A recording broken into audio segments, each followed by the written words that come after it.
C'est Rien condamné à l'envie, un mystère, Adèle Sharp, volume 6, écrit par Blake Pierce, lu par Caroline. Chapitre 1.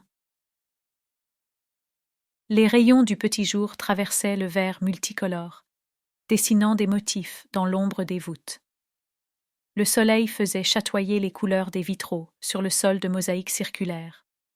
Le guide Vicente se tenait derrière les cordons de velours, une main appuyée sur la cloison en bois, l'autre délicatement posée sur l'un des piquets métalliques qui maintenaient la foule à distance.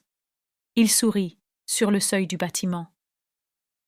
10 ans qu'il était guide touristique au cœur même de la culture, et pourtant, chaque jour, il ressentait le même émerveillement que la première fois qu'il avait foulé le sol de la chapelle Sixtine.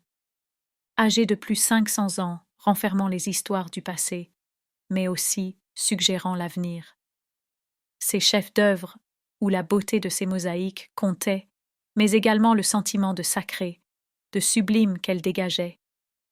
Il regardait vers le sol en respirant calmement, tout en priant tout bas en latin, son rituel matinal avant chaque visite guidée. Une petite consécration, une offrande, qui rejoindrait les nombreuses voix qui résonnaient ici depuis des siècles. Vicente perçut du mouvement, et il se tourna en lissant le devant de son uniforme. Il jeta un coup d'œil dans le couloir, à l'opposé de la salle principale.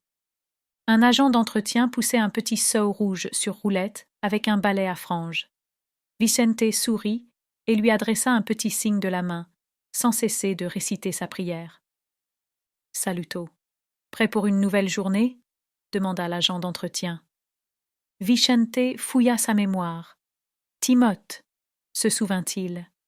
C'était le prénom de cet homme, n'est-ce pas? Oui, sans aucun doute. Il interrompit sa prière un instant et ajusta ses manches. « Buongiorno, Timoth » lança-t-il en attendant une réaction. Aucune, il ne s'était donc apparemment pas trompé. « Prêt pour accueillir nos visiteurs ?» L'agent d'entretien grogna, fit tinter ses clés et finit par ouvrir un minuscule placard à fournitures dissimulé dans le hall d'entrée. Le passé ne pouvait pas être parfaitement conservé.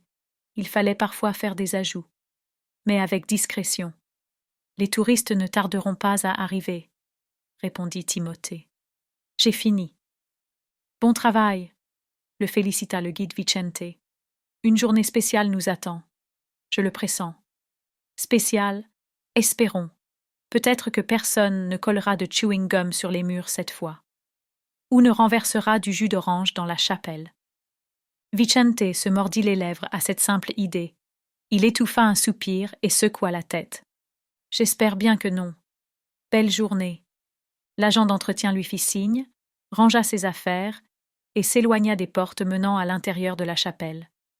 De son côté, Vicente pivota sur lui-même. Imaginer du chewing-gum ou du jus d'orange dans la chapelle le mettait mal à l'aise. Les règles étaient strictes sur la nourriture. Son inquiétude augmenta d'un cran et il sentit sa nuque fourmiller désagréablement. Tout en marmonnant dans sa barbe, Vicente franchit la séparation pour la première fois, se plaçant sous la lumière multicolore réfléchie. Il passa sous les peintures rectangulaires, marchant en direction de l'ivresse de Noé. Il parcourut du regard les zones délimitées par les cordons. Aucun signe de jus d'orange ou de chewing-gum au moins. Les agences d'entretien avaient de tot nettoyer la ville.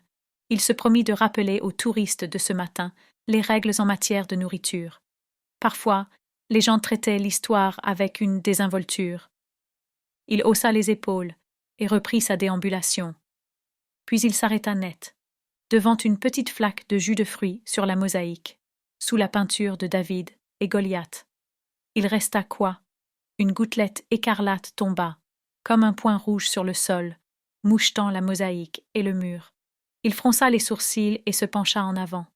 Il continuait à chuchoter sa prière en latin, de plus en plus mécontent. Du jus de cerise? Non, trop épais. Il scia lorsqu'une autre gouttelette tomba, comme du ciel, élargissant la petite flaque rouge.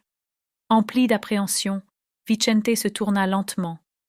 Il leva les yeux. Là, dissimulé dans l'ombre d'une voûte, contre Judith et Holoferne, il repéra une forme sombre qu'il n'avait pas vue en arrivant. Un frisson lui hérissa l'échine. Ses bras se couvrirent de chair de poule, et sa bouche se dessécha. Excusez-moi. Il y avait un démon au plafond. Mais non. Nous espérons que vous avez apprécié cet aperçu. Pour continuer à écouter ce livre audio sur Google Play Livres, utilisez le lien dans la description de la vidéo.